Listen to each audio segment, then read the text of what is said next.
성경 공부하겠습니다. 함께 하실 말씀은 신약 성경 마가복음 5장 35절에서 43절까지의 말씀입니다. 신약 성경 61쪽 전으로 있습니다. 마가복음 5장 35절에서 43절 말씀 우리 한 절씩 교독하시고 마지막 절은 함께 하시겠습니다. 제가 35절을 공부합니다. 아직 말씀하실 때에 회당장의 집에서 사람들이 와서 가로되 당신의 딸이 죽었나이다. 어찌하여 선생을 더 괴롭게 하나이까?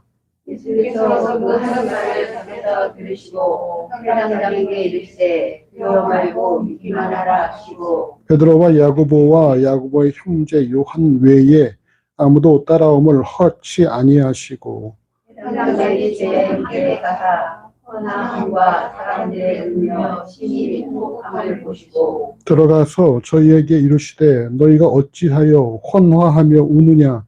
이 아이가 죽은 것이 아니라 잔다 하시니 너희가 비웃더라. 예수께서 저희를 다 내어 보내신 후에 아이의 부모와 또 자기와 함께한 자들을 데리시고 아이 있는 곳에 들어가사 그 아이의 손을 잡고 가라사대 달리다굼 하시니 번역하면 곧 소녀야 내가 네게 말하노니 일어나라 하심이라. 소녀가 곧 일어나서 걸으니 나이 12살이라. 사람들이 곧 크게 놀라거늘 함께 합시다. 예수께서 이 일을 아무도 알지 못하게 하라고 저희를 많이 경계하시고 이에 소녀에게 먹을 것을 주라 하심이라. 아멘. 오늘 본문은 마가복음 5장 22절에 기록된 회당장 야이로의 간구로부터 시작을 합니다. 마가복음 5장 22절에서 23절에 보시면 회당장 야이로가 예수를 보고 한번 같이 읽어보실까요? 5장 22절서부터 23절까지 회당장 중 하나인 야이로라 하는 이가 와서 예수를 보고 발 앞에 엎드려 많이 간구하여 가로되 내 어린 딸이 죽게 되었사오니 오셔서 그 위에 손을 얹으사 그로 구원을 얻기로도 살게 하소서 하거늘. 아멘. 회당은 바벨론 포로 시기에 만들어진 유대 교육 장소입니다. 그러니까 성전이 예루살렘에 있는데 이 바벨론에는 성전이 없기 때문에 그들이 이 바벨론에 갔을 때 너무나 놀란 거예요. 바벨론의 어떤 그런 우상들, 그 도시에 그려져 있는 우상 그런 신전들을 바라보고 야, 이러다 우리가 큰일 나겠다 해서 이제 우리가 망한 이유가 바로 하나님 말씀을 불순종했기 때문이니까 우리가 이곳에서는 하나님 말씀을 잘 가르치자라고 해서 10가정이 모일 때마다 회당을 하나 만들었습니다. 그래서 바벨론에서부터 회당을 만들어서 율법을 교육을 한 것입니다. 그 이후에 이들이 바벨론에서 해방되어 예루살렘으로 돌아온 이후에도 이들은 회당을 만들어서 율법을 가르치고 때로는 이 회당이 마을 회관으로도 사용되어지고 때로는 나그네들이 올 때 쉼을 제공할 수 있는 그런 장소로도 사용되었다는 것입니다. 그러니까 성전이 하나님을 예배하는 곳이었다면은 하나님을 제사하는 곳, 그 당시 그렇게 양으로 이렇게 제물을 드리고 번제하는 곳이었다면은 회당은 무엇입니까? 교육기관이에요. 교육기관. 율법을 가르치고 공동체를 도모하는 곳으로 유대 사회의 중심이었다는 것이죠. 성전은 예배하는 곳, 회당은 교육하는 곳이었습니다. 그러니까 지금 말하면 회당이 어떤 로컬 처치, 각 지역에 있는 교회들이라고 볼 수도 있을 것입니다. 그리고 그 회당에는 10가정과 장로 3명이 있었다고 그래요. 우리는 이 세례교인 25명에 15명의 장로식인데 이 당시에는 10가정의 장로가 3명, 그리고 셋 중에서 가장 존경받는 장로가 회당장을 했다라고 합니다. 그리고 예수 당시 예루살렘에는 약 한 480여 개의 회당과 또 회당장이 존재했었다라는 것이죠. 결국 회당장이라면 누구겠습니까? 유대교를 아주 신봉하는 사람이랄 수가 있는 것이죠. 근데 그런 사람이 예수의 발 앞에 엎드려서 많이 간구했다라는 것은 그 당시 예수의 능력이 얼마나 사람들에게 인정받고 대단했는지를 알 수 있는 그런 부분이라고 할 수가 있습니다. 이 마태복음 5장 24절에 그와 함께 가실세라는 말씀을 볼 때 회당장의 간구를 예수께서 응하신 것으로 보여집니다. 그런데 가는 도중 마가복음 5장 25절에서 34절 사이에 우리가 알고 있는 12해 동안 혈루증을 앓는 여인이 예수의 옷에 손을 댐으로 말미암아 병이 치료되어지고 이 일로 인해서 예수와 그 혈루증 앓는 여인과의 대화가 시작되어지죠. 자연히 이로 말미암아 야이로의 집으로 가던 발걸음이 멈춰진 것입니다. 함께 있던 무리들은 12년간 혈루증을 앓던 여인의 회복에 놀랐겠지만 과연 회당장 야이로의 마음은 어떠했을까? 어떨까요? 우리 지혜 어떤 심정일까? 지금 내 딸이 지금 막 죽게 되어서 예수를 모시고 가려고 그러는데 혈루증 걸린 여인이 와서 예수의 옷에 손을 만져서 혈루증이 다 나았어. 그걸 본 야이로의 심정이 어떨까?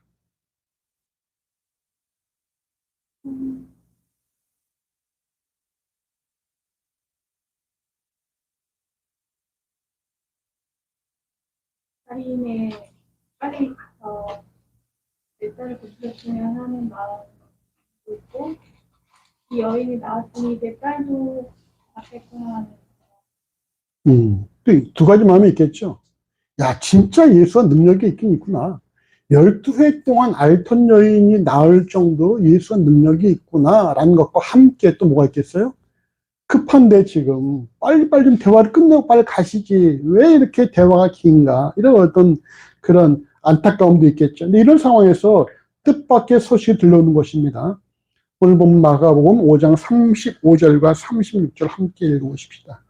아직 말씀하실 때에 회당장의 집에서 사람들이 와서 가로되 당신의 딸이 죽었나이다. 어찌 선생을 더 괴롭게 하나이까? 예수께서 그 하는 말을 곁에서 들으시고 회당장에게 이르시되 두려워 말고 믿기만 하라 하시고. 오늘 아멘. 오늘 보면 마가복음 5장 35절에서 아직 말씀하실 때에 라는 표현을 볼 때에 12년간 혈루증을 앓았던 여인과 예수의 대화가 어떻게 되고 있다는 거예요? 끝나지고 계속되고 있다는 거예요. 내 몸에 손댄 자가 누구냐? 또 여인이 등장하고 딸아 내 믿음을 구원했다. 이 외에도 성경에 기록된 것 외에도 계속 뭔가 대화가 진전되고 있다는 거예요. 누구의 심정의 관계도 없이 야이로의 심정의 관계도 없이 야이로는 좀 급한데 이제 내가 이제 확인했으니까 예수 능력을 확인했고 이제 빨리 우리 집에 가서 우리 딸의 병을 낫게 했으면 좋겠는데 계속 대화가 길어지고 있는 거예요. 근데 그런 가운데에 누가 옵니까? 집에서 사람이 온 것입니다. 그럼 뭐라 말해요? 당신의 딸이 죽었습니다. 라는 소식을 전하는 것입니다.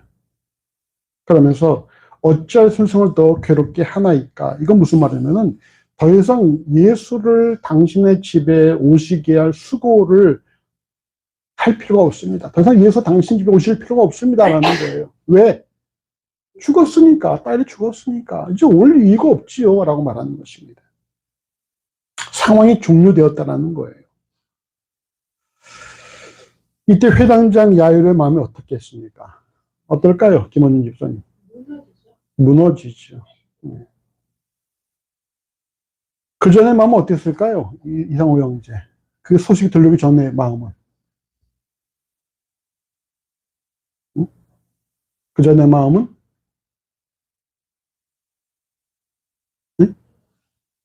그 전에 마음은 어떻겠어요?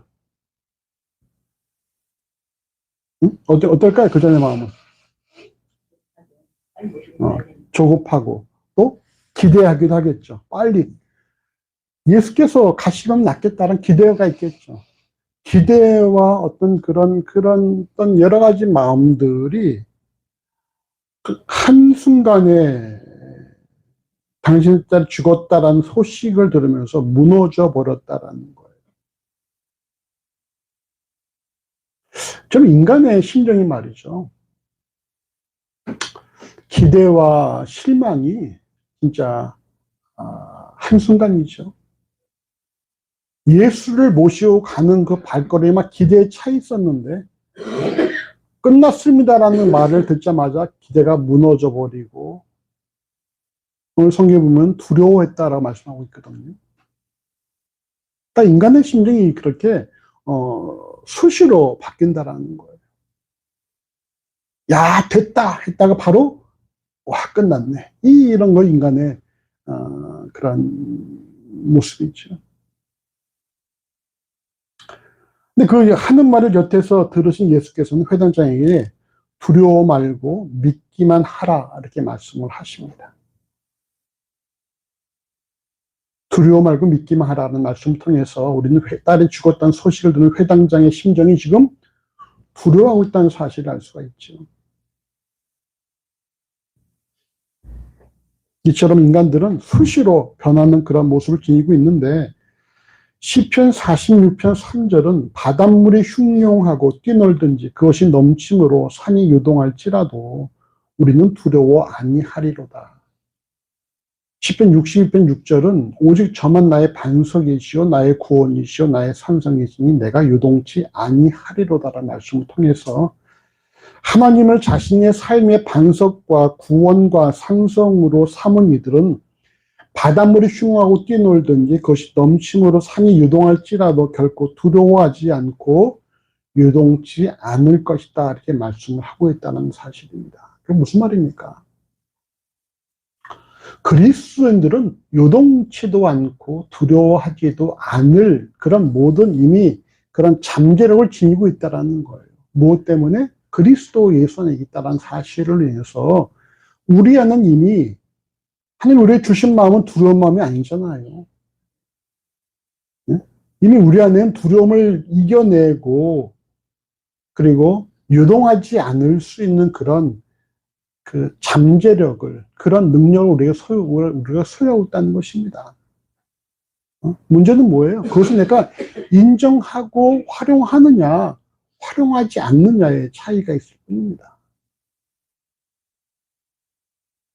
결국 두려움은 믿음 없음을 증명하는 것이고 믿음을 소유한 이들은 결코 어떤 상황에서도 두려워하지 않는다라는 것입니다. 우리가 오늘 함께 교독한 시편 23편에서도 말씀하잖아요. 내가 사망의 음침한 골짜기를 지날지라도 해를 두려워하지 않을 것은 주께서 나와 함께 하심이라 말씀하고 있잖아요. 우리가 여러분 사망의 순간에도 해를 두려울 필요가 없다라는 거예요. 왜? 주께서 나와 함께 하시니까. 응?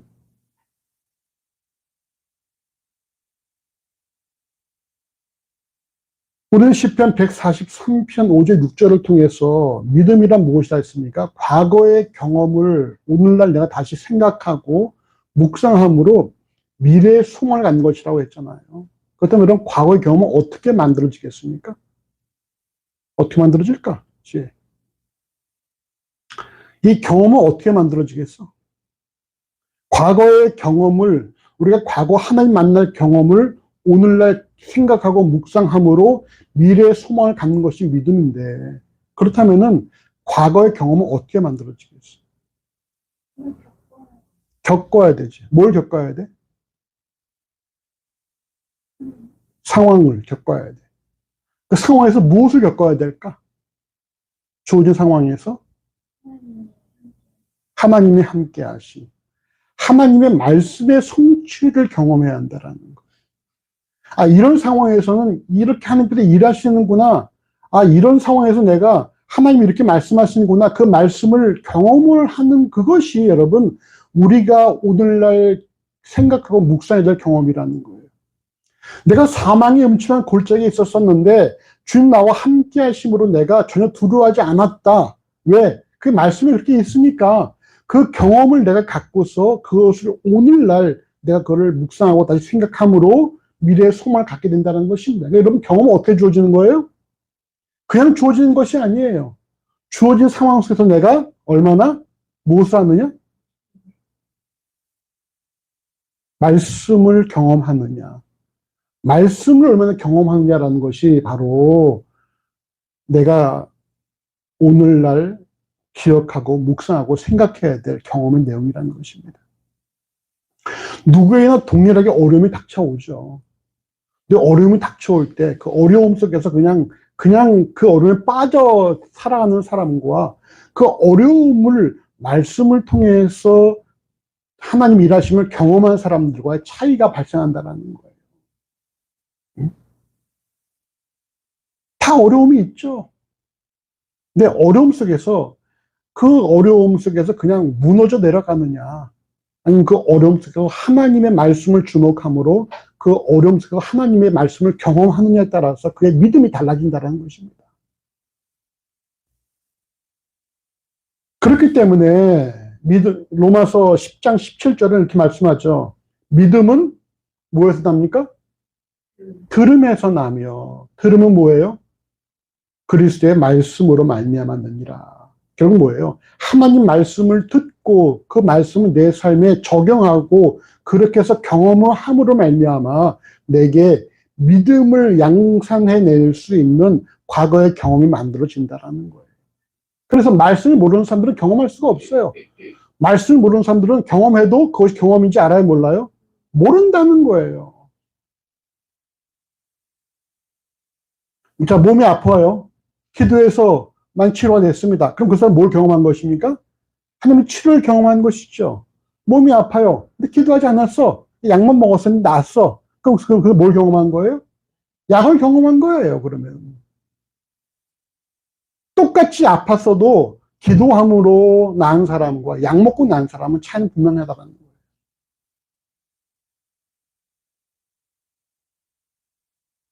물론 약 먹고 기도해야 되지만 우리는 모든 치료는 하나님께서 하시는 것이니까. 여러분, 우리가 힘들고 어려운 상황이에요. 지금 참 어렵습니다. 너무 어렵고 이제 시작이라고 그러니까 더 어렵겠죠. 근데 어려운 상황에서 우리가 주의 말씀을 통해서 주의 말씀을 경험함으로 믿음이 더욱더 우리의 믿음으로 살아가는 그런 삶이 되어지시기를 소망합니다. 여러분, 하박국은 말이죠. 우리보다 훨씬 더 어려웠어요. 하박국. 농사 짓고 나면 빼앗기고 살만하면 또 적군 쳐들어오고.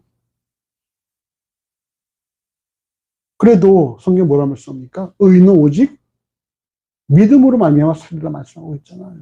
우리의 어려움은 이건 어려움도 아닐 수도 있어요. 그 다음 말씀 보십시다. 5장 37절에서 40절까지 같이 읽어보시죠. 베드로와 야고보와 야고보의 형제 요한 외에 아무도 따라옴을 허치 아니하시고 회당장의 집에 함께 가서 헌호함과 사람들의 울며 심히 통곡함을 보시고 들어와서 저에게 이르시되 너희가 어찌하여 헌호하며 우느냐? 이 아이가 죽은 것이 아니라 잔다 하시니 저희가 비웃더라.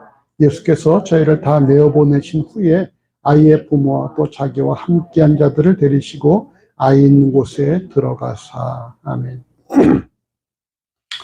베드로와 야고보 요한만을 대동하고 회당장 야이로의 집에 가신 예수께서는 오늘 본문 마가복음 5장 38절의 말씀처럼 헌화하고, 그러니까 꽃을 이렇게 좀 던지고 사람들의 울며 심히 통곡하는 모습을 보셨습니다. 물론 당시 초상집에 가서 울어주는 이들도 있었겠지만 소녀의 어머니와 친척들 이외에 소녀의 친구들도 있었을 것이고 이들이 소녀의 죽음으로 인해 꽃을 놓고 우는 것은 당연한 일을 알 수가 있습니다. 그럼에도 불구하고 오늘 본문 마가복음 5장 39절에서 예수께서는 소녀의 죽음을 슬퍼하던 무리들을 향해서 뭐라 말씀하십니까? 너희가 어찌하여 헌호하며 우느냐 이렇게 물으신 것입니다. 사랑하는 어린들과 친구를 잃은 어미와 주변 사람들에게 어찌하여 헌화하며 우느냐라는 예수의 질문은 우리 어떻게 생각할 수 있어요? 예수께서 뭐가 제로다? 완전 공감이죠. 공감 능력이 제로다라고 할 수가 있죠. 아니, 사랑하는 딸, 그것도 어린 소녀가 12살인데, 이런 아이가 죽었으면은, 이거 여러분 우는 건 당연하지 않겠습니까? 그러나 어찌하여라는 질문을 통해서 공감 능력이 아주 전무한 그런 것을 증명하신 예수께서 이어서 하신 말씀은 오늘 본문 마가복음 5장 39절에서 뭐라 말씀하세요? 이 아이가 죽은 것이 아니라 잔다 이렇게 말씀하시는 거예요. 소녀의 죽음 앞에서 모든 사람들이 소녀의 죽음을 인정했습니다. 특히 소녀의 어머니가 있잖아요. 오늘 본문에 부모가 등장을 하니까 어머니도 있었다는 얘기인데 그 어떤 어미가 12살 딸의 죽은 것을 확인하지 않겠습니까? 그냥 말만 듣고서 죽었다고 인정할까요? 그 딸은 아마 엄마는 아이를 뭐 손도 잡아보고 뭐 안아도 보고 뭐 여러모로 확인됐을 것입니다. 그러고는 더 이상 이제는 이게 방법이 없다라고 되어지니까 우는 거 아니에요? 죽었다라고 인정하는 거 아니겠습니까? 근데도 모든 사람들이 소녀의 죽음을 확인하고 인정했지만 오직 예수께서는 홀로 죽은 것이 아니라 잔다 이렇게 말씀을 하신다라는 거예요. 어떻게 예수께서는 모든 이들이 죽음을 인정함에도 불구하고 그 사실을 부인하며 잔다, 죽은 것이 아니라 잔다라고 말씀하실 수 있을까? 뭐라고? 살리실 것이기 때문에.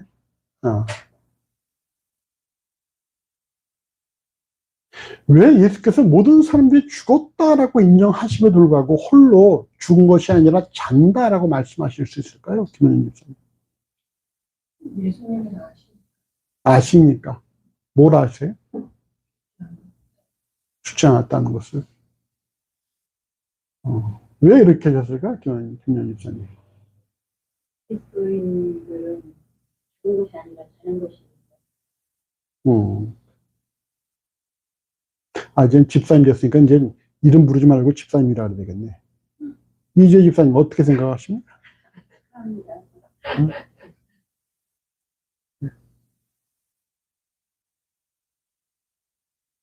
그러니까 그리스도인들은 죽은 것이 아니라 잔다. 그러면 또 다른 의미로는 죽었다라는 걸 인정하는 거 아니에요.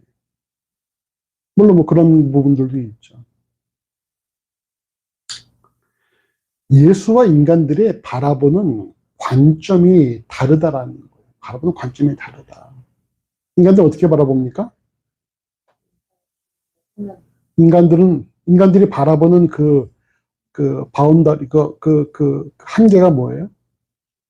죽음이에요?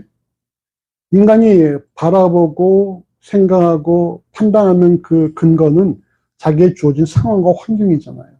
내게 주어진 상황과 환경. 지금 이 본문에서 소녀가 죽었다라는 그런 상황들 속에서 바라보고서 죽었다라고 판정을 내리는 것이죠. 반면에 예수께서는 주어진 상황과 환경에 전혀 개의치 않고 그 모든 것을 주관하시는 주관자와 창조주의 관점으로 바라보신다라는 거예요.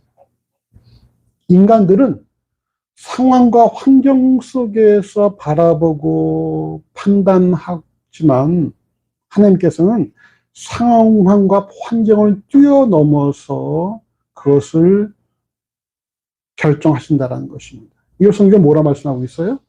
이사야 55장 8절과 9절에 내 생각은 너의 생각과 다르며 내 길은 너의 길과 달라서 하늘이 땅보다 높음같이 내 길은 너희의 길보다 높으며 내 생각은 너희의 생각보다 높다 이렇게 말씀을 하고 있다는 것입니다. 이건 다시 말하면 인간이라 할지라도 상황과 환경을 벗어나서 생각할 수 있다는 거예요. 어떻게 하면 가능하겠습니까? 믿으면. 다른 말로 좀 더 풀어서 이제 집사님 어떻게 하면 우리가 상황과 환경을 벗어나서 생각할 수 있겠어요?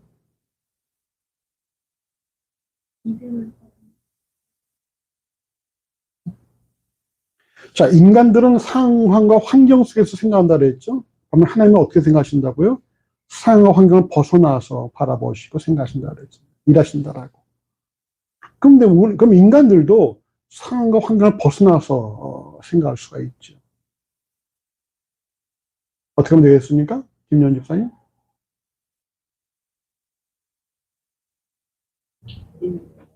어? 믿으면. 믿으면. 다 같은 표현이죠. 결국 믿으면 무슨 말이겠어요?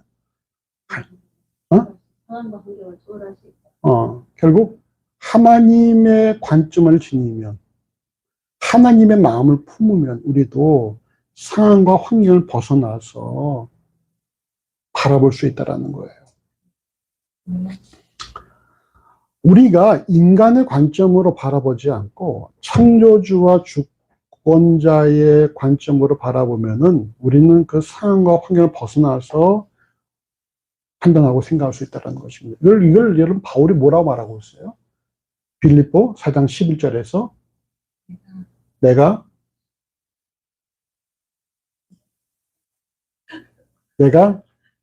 어떤 형편에서든지 자족하기를 배웠다라고 말하죠. 그 어떤 형편이 뭡니까? 그 다음에 4장 13절에 보면은 내게 능력 주신 자 안에서 내가 모든 것을 할 수 있다. 모든 걸 할 수 있다는 게 무슨 말이겠어요? 내가 어떤 상황에서든지 자족할 수 있다라는 것이거든요. 그럼 내가 능력 주신 자가 누굽니까? 그리스도 예수 안에 있다는 것이죠. 그러니까 그리스도 예수 안에 있으므로 내가 모든 것을 감당할 수 있고 그리스도 예수 안에 있으므로 내가 상황과 환경을 벗어나서 하나님의 관점을 지니고서 그걸 바라보고 판단하고 생각할 수 있다는 거예요. 여러분, 그리스도 예수 안에 있다라는 것은 무엇을 의미합니까? 더 이상 내 삶의 환경이 물리적인 환경이 아니라 바로 그리스도라는 것이에요.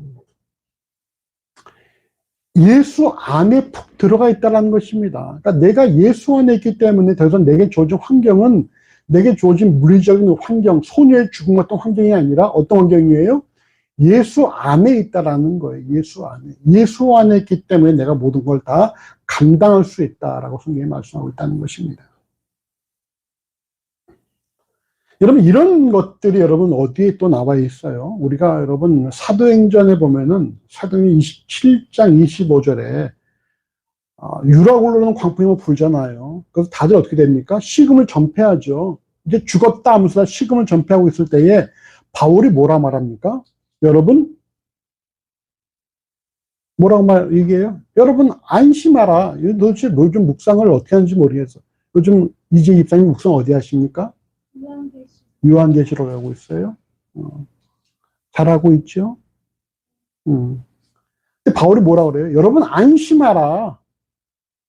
하나님께서 내게 말씀하시기를 이 안에 배에 있는 아무 생명도 손상이 없도록 하셨다. 막 광풍이 불어서 해와 달도 별도 못 보고 식음을 전폐해 죽었다라고 했는데 바울은 혼자 뭐라고 그랬다고요? 여러분 안심하라. 하나님이 내게 말씀하셨다. 아무도 목숨을 해치한다고 하셨다. 그런 말씀을 했다는 거예요. 그러면서 또 뭐라고 합니까? 나는 내게 말씀하신 그대로 되리라고 하나님을 믿노라 이렇게 고백하고 있다는 것이죠. 이게 뭡니까? 풍랑이라는 환경도 벗어났다는 거예요. 그리고 결국 바울이 지금 어디에 있다는 것입니까? 하나님 안에 있다는 것이죠. 하나님의 그런 계획과 뜻과 계획 속에 있으니까 막 광풍이 불어와도 여러분 안심하라, 걱정하지 마라, 하나님 내게 말씀하신 그대로 될 것이라 믿는다라고 하나님의 관점을 보고 말하고 있다는 거예요.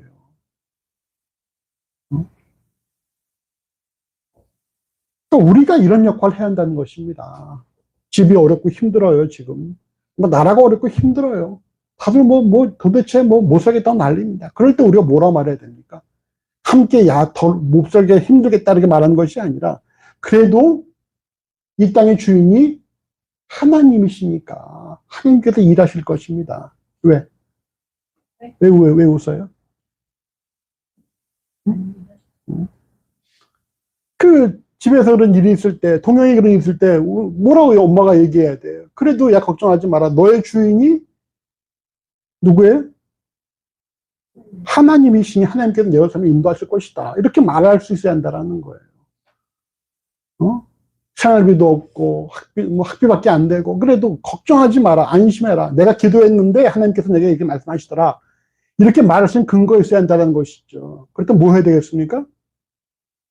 기도해서 본인이 하나님으로부터 어떤 그런 확실한 뜻을 받아야죠. 그럴 때 우리가 아이들한테 확실히 말해줄 수 있는 거 아니에요. 야, 안심해. 걱정하지 마. 하나님께서 내 삶을 인도하실 거야. 이렇게 말할 수 있는 거 아닙니까? 그러니까 우리가 이런 역할을 해야 한다는 거예요. 뭐라고요? 옆에 대해서 안심해. 걱정하지 마. 예루가 말이죠. 와서 엄마 나 앞으로 뭘 해야 될지 모르겠어. 그럴 때 이 집사님 뭐라고 얘기해야 돼? 거봐 너 공부하다 했는데 거봐 너 그럴 줄 알았다. 이러면 안 되는 것이고. 그래 엄마 공부하라 했지? 이러면 안 되는 것이고. 뭐라고 해야 돼? 걱정하지 마. 안심해. 너는 할머니와 엄마가 또 목사님이 기도하고 있는 아이니까 힘들고 어려울 때 항상 하나님을 찾아. 하나님이 인도하실 거야. 이렇게 얘기를 해줘야 한다는 거예요. 이게 여러분 믿음으로 사는 거예요, 이게. 하나님께서 일하실 것입니다. 라고.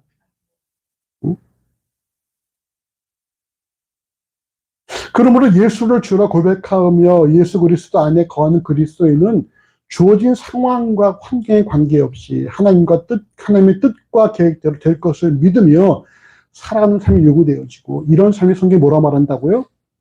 의인은 믿음으로 산다. 이렇게 말씀한다는 것입니다. 네, 여러분, 그 다음 말씀이 뭐예요? 5장 40절에 저희가 비웃더라. 이런 결정에 대해서 주변 사람들은 비웃는다는 거예요. 비웃는다. 여러분, 주어진 상황과 환경에 매여서 바라보며 결정하며 생각하는 세상 사람들은 자신들과 다르게 생각하는 이들을 여러분 보고서 비웃을 수 있다는 사실을 명심해야 됩니다. 이는 결국 예수를 주라 고백하며 그리스도 안에 거하는 그리스도인들은 말이죠. 세상으로부터 인정받을 생각보다 내가 비웃음 당할 수도 있다라는 사실을 명심해야 한다는 거예요. 그래서 그리스도인들은 말이죠. 세상 사람들의 입에 귀를 기울이면 안 됩니다. 누구의 입에 귀를 기울여야 돼요? 하나님의 말씀에 귀를 기울여야 되는 것이지, 세상 사람들은 나를 어떻게 보느냐, 여기에 귀를 기울이면 안 된다는 거예요. 왜? 그들과 우리는 생각하는 그 기초가 다르기 때문에. 그들은 상황과 환경을 통해서 우리를 평가하고 우리를 바라봅니다. 지난번에 그랬잖아요. 최하면 선교사께서 누군가가 나를 향해서 세상으로는 망한 사람이다 표현했다 이렇게 말했다고 하지 않습니까? 어쩌면 그럴 수도 있죠. 하나님 보시기에 망한 사람이 아니죠. 우리는 가진 것이 아무것도 없어도 성경 뭐라 그래요? 모든 것을 가진 자라고 말씀하고 있잖아요. 가진 것이 아무것도 없어도 모든 것을 가진 자다. 성경 말씀하고 있거든요. 우리가 여러분 세상으로부터 좋은 평가들을 생각하지 마십시오. 그건 여러분, 그건 우리의 별개예요. 뭐 세상이 우리를 어떻게 평가하든 중요하지 않습니다. 중요한 건 뭡니까? 나와 하나님과의 관계에 있다라는 거예요. 그리고 결국은 언젠가는 하나님께서 뿌린 대로 거두가신다라는 것이죠. 세상 관점에 귀를 기울이면 우리가 하나님을 놓쳐버리면 안 되는 것입니다. 늘 말씀드리잖아요. 하나님 바라보면 뭐가 보이지 않는다? 세상 보이지 않고, 세상 바라보면 뭘 놓쳐요? 하나님 놓치면 안 된다는 것입니다. 우리는 둘 다 못 봐요. 하나님이냐 세상이냐 둘 중에 하나밖에 못 본다는 것입니다. 여러분 세상 사람들의 말에 귀를 기울이지 마십시오. 친구들의 말에도 귀를 기울이지 마세요. 그들이 예수를 믿지 않는 사람이라면 그들 역시 뭡니까? 상황과 환경을 통해서 바라보고 결정을 내리는 사람들이라는 거예요.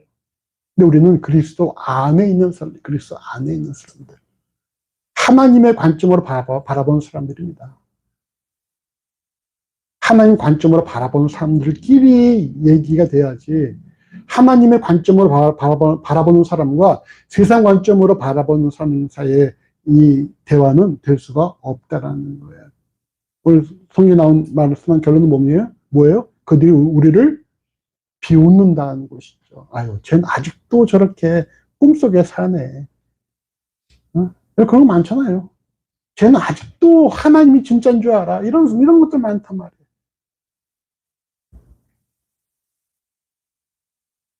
사도행전 14장 22절은 우리가 하나님의 나라에 들어가려면 많은 환난을 겪어야 할 것이라 말씀하고 있고요. 디모데후서 1장 8절은 하나님의 능력을 쫓아 복음과 함께 고난을 받으라 이렇게 말씀합니다. 예수께서도 요한복음 16장 33절에서 세상에서 너희가 환난을 당하나 담대하라라고 말씀하지 않았습니까? 여러분, 성경 우리에게 어디로 가라고 말하고 있어요? 넓은 문과 평탄한 길입니까? 좁은 문과 협착한 길입니까? 좁은 문과 협착한 길이에요.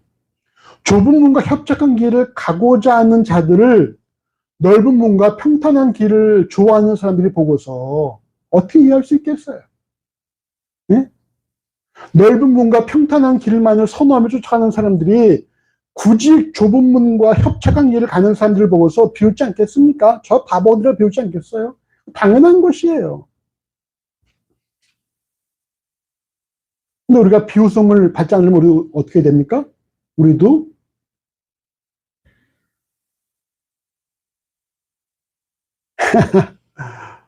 그들처럼 넓은 문과 평탄한 길을 가면 그들은 비웃지 않을 거예요. 야, 우리와 같은 동료라 생각할 것입니다. 그 길은 뭡니까? 성경에서 멸망의 길이에요. 멸망의 길. 예. 좁은 문과 협착한 길이 생명의 길이지 않습니까? 이런 비웃음 당할 각오를 하고 살아야 한다는 거예요. 예? 그럼 성경에서 다니엘과 세 친구처럼 그들이 믿음으로 살고자 할 때 비웃음을 받잖아요. 죽음을 위기 겪지 않습니까?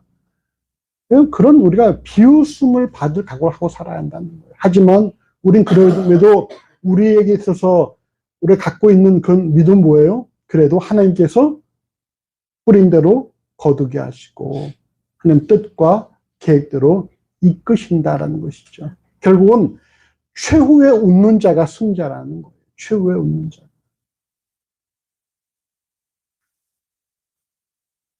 예수께서는 그들의 비웃음에도 불구하고 아이의 부모와 함께 한 제자들과 이미 죽었다고 확인된 소녀에게 다가가십니다. 자, 그런 말씀 보시죠. 마가복음 5장 41절에서 43절 같이 읽어보십시다. 그 아이의 손을 잡고 가라사대 탈리다쿰 하시니 번역하면 곧 소녀야 내가 내게 뭐라느니 일어나라 하심이라. 소녀가 곧 일어나서 걸으니 나이 12살이라. 사람들이 곧 크게 놀라거늘 예수께서 이 일을 아무도 알지 못하게 하라고 저희를 많이 경계하시고 이에 소녀에게 먹을 것을 주라 하시니라. 아멘. 죽은 소녀에게 다가가신 예수께서는 오늘 본문 마가복음 5장 38절에서 38절이 아니라 41절에서 그 아이의 손을 잡고 가라사대 탈리다쿰 하셨는데 이 탈리다쿰은 아람어예요. 아람어. 탈리타가 일어나라, 소녀야 라는 뜻이고 쿰이 일어나라는 것입니다. 그러니까 탈리타쿰 하면 뭐예요? 소녀야 일어나라는 뜻이죠. 그러니까 내가 내게 뭐 명하는 이런 건 없고 그냥 소녀야 일어나라라는 것이에요. 한번 따라해 볼까요? 탈리타쿰. 그러니까 달리다쿰이 아니고 일어나라. 그러니까 탈리타쿰에서 이렇게 끝에 명령이 되겠죠. 이미 죽은 이에게 여러분 말하고 있다는 거예요. 그러면 이것을 상황과 환경에 의해 영향받고 생각한 인간들이 여러분 시도는 해볼 수 있겠습니까? 이미 죽어있는 사람한테 말한다라는 그런 발상 자체를 누가 할 수 있겠어요? 아무도 할 수 없습니다. 근데 누구는 하십니까? 예수는 하신다는 거예요. 왜 예수는 하실 수 있어요?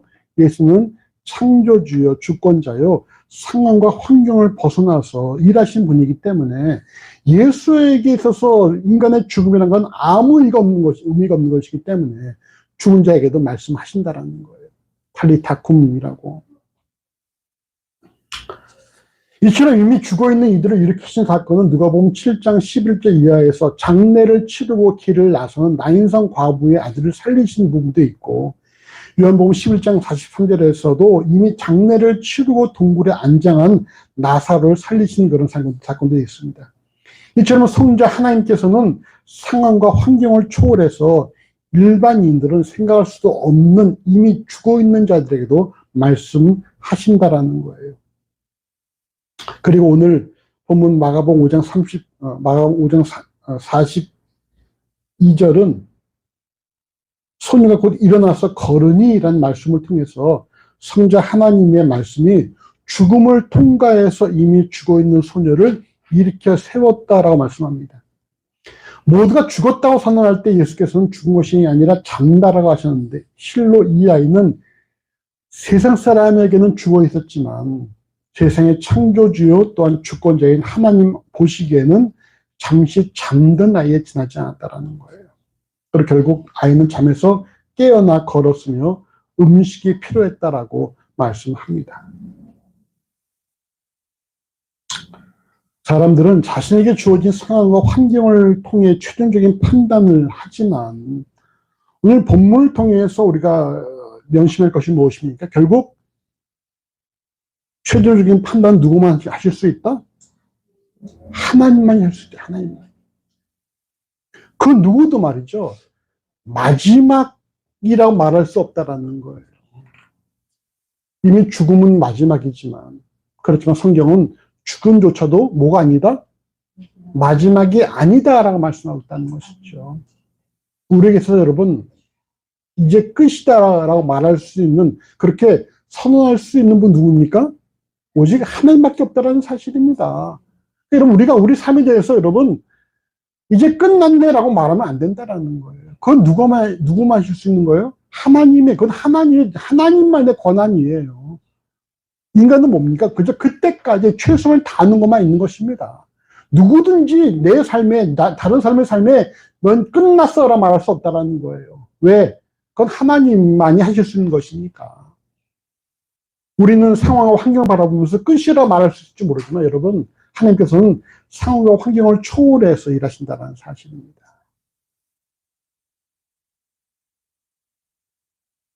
여러분, 최종적인 판단은 하나님께 맡겨야 돼요.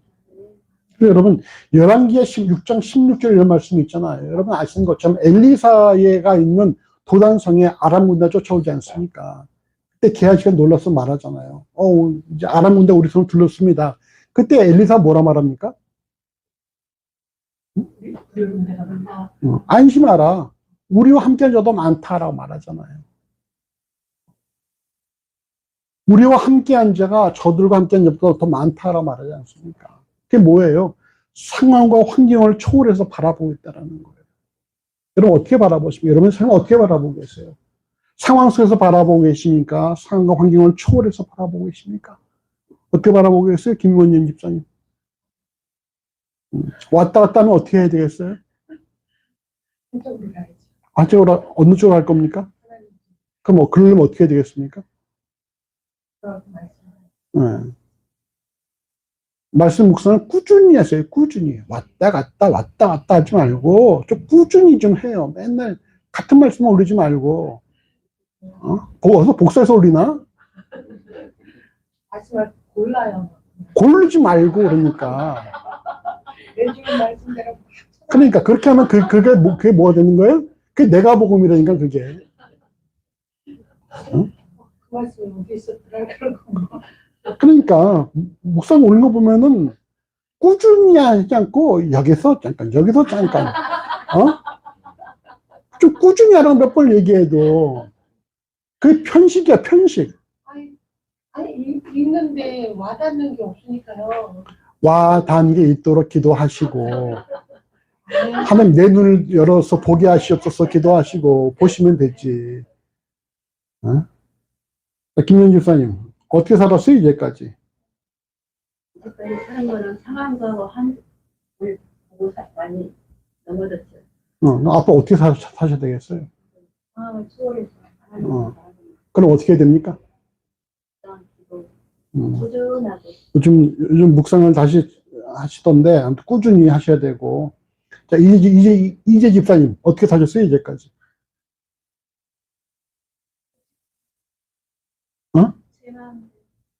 마음대로. 앞으로 어떻게 사실 거예요? 하나님 하나님 마음대로 사실 거예요, 이제는?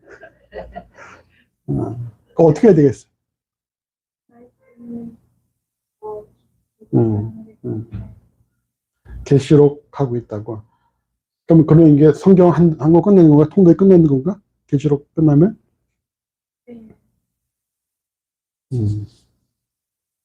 어느 교회 가니까 이렇게 뭘 보여주더라고. 이게 뭐예요? 그러니까, 일독한 해서 교회도 준 기념품에 이렇게 기념표가 이렇게 있더라고요. 성경 일독해서 기념표 이렇게 있어요. 성경 일독했다고 이거 교회도 줬어요. 잘하셨네. 속으로 생각했어요. 야, 이거 우리 교인들한테 준다면 이거는 매년 몇 개씩 만들어줘야 되겠구나. 여러분, 성경 꾸준히 묵상하십시오. 꾸준히.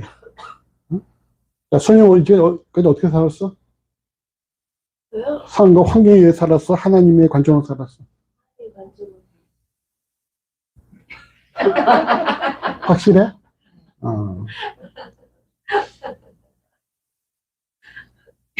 다들 또 말하면 또 집에 가서 뭐라 그러니까.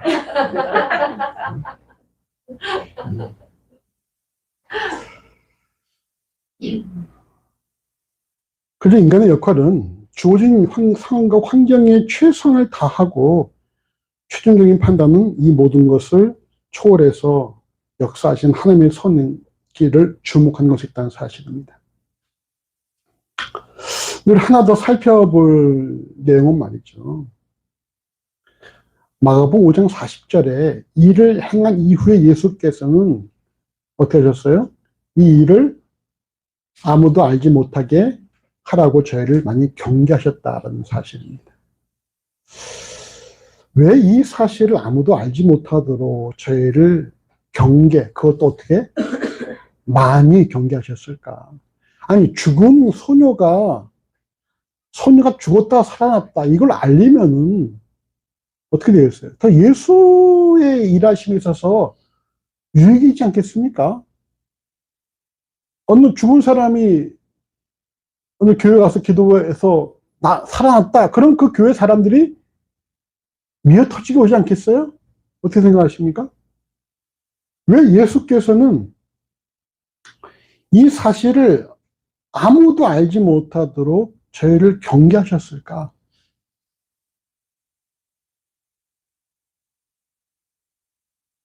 왜 그러셨을까? 궁극적인 하나님의 그 일하시는 결과물이 아니기 때문에 사람들이 그것만 보고 다 살려달라고 그것만 보고 하시 하나님의 일인데 왜 그랬을까요? 김원희 여사님. 올려면 귀찮은.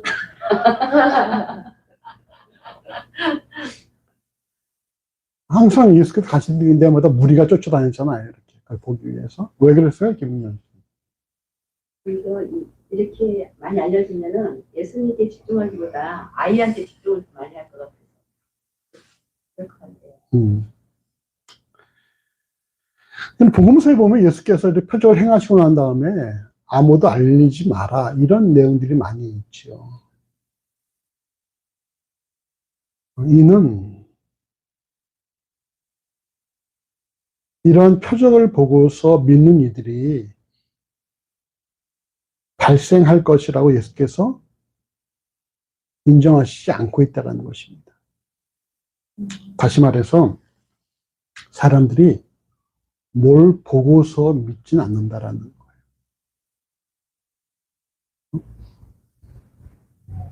무슨 말입니까?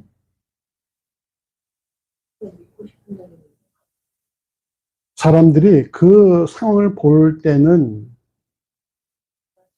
놀라고 신기하고 그래서 믿은 것처럼 보이지만 그게 믿음은 아니라는 거예요.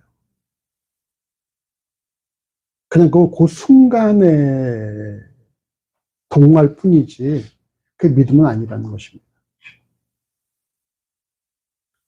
요한복음 2장 22절, 23절과 25절에 보시면은 이렇게 말씀하고 있어요. 많은 사람이 그 행하시는 표적을 보고 그 이름을 믿었으나 예수는 그 몸을 저에게 의탁하지 아니하셨으니 이는 친히 모든 사람을 아시며 또 친히 사람의 속에 있는 것을 아심으로 사람에 대하여 아무의 증거도 받을 필요가 없음입니다. 이렇게 말씀하고 있습니다. 무슨 말입니까? 그 표적을 보고 예수의 이름을 믿었지만 그럼에도 불구하고 예수께서는 그들을 믿음인 자로 인정하지 않았다라는 거예요. 왜 그럴까요?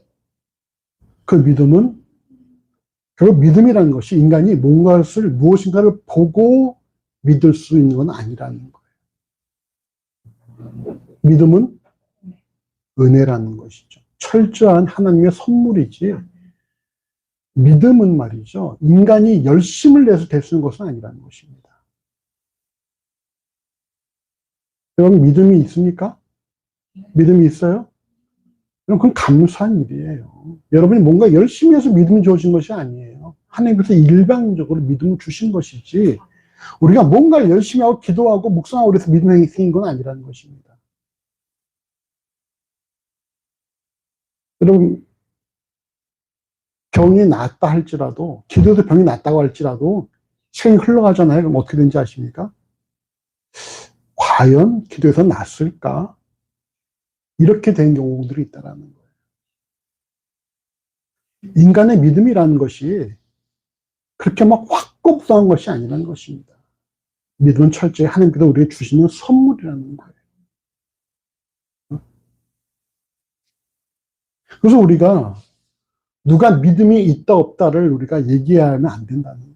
야, 저 사람 믿음이 없어. 그건 무슨 말이에요? 그 말씀에 뭐가 담겨 있어? 열심히 하지 않아. 또 뭐예요? 아, 저 사람 믿음이 없네. 이건 무슨 말이겠어요? 믿음으로 못 받았어. 아니지. 그건 뭐에 있어요? 얘기하고 있어. 어? 우리가 열심히 하고 나는 믿음이 있어라는 거예요, 그거는. 저 사람 믿음이 없어. 이건 무슨 말이에요? 난 믿음이 있어. 라는 의미거든요. 난 믿음이 있어. 그건 또 무슨 말이겠어요? 난 열심히 했어. 이런 의미란 말이에요. 근데 믿음은 뭐예요? 철저히 하나님의 선물이기 때문에 우리가 누구에 대해서 믿음을 평가할 수가 없다는 것입니다. 그저 내게 주신 믿음에 감사할 뿐이지 믿음이 있네 없네를 따질 수가 없다는 거예요. 여러분 주시는 믿음에 감사하십시오. 이건 여러분 우리가 노력하고 힘들어서 얻은 것이 아니에요. 하나님께서 우리에게 선물로 주신 거예요. 은혜를 주신 거예요. 그러니까 예수께서는 이런 죽은 자가 살아나는 일이 있다 할지라도 이거 뭐 알리지 말라는 거예요. 왜? 그 사람들 이거 보고 나를 믿는다고 다녀봐야 결국은 그들이 다 후에 뭐 할 사람들이에요? 네? 떠날 사람. 떠날 사람들. 성경에 의하면은 그들이 다 어떻게 할 사람들이에요? 뭐라고? 가라지들? 나를 십자가에 못 박으라고 외칠 사람들이라는 거예요, 결국은. 그 무리가 그 무리예요.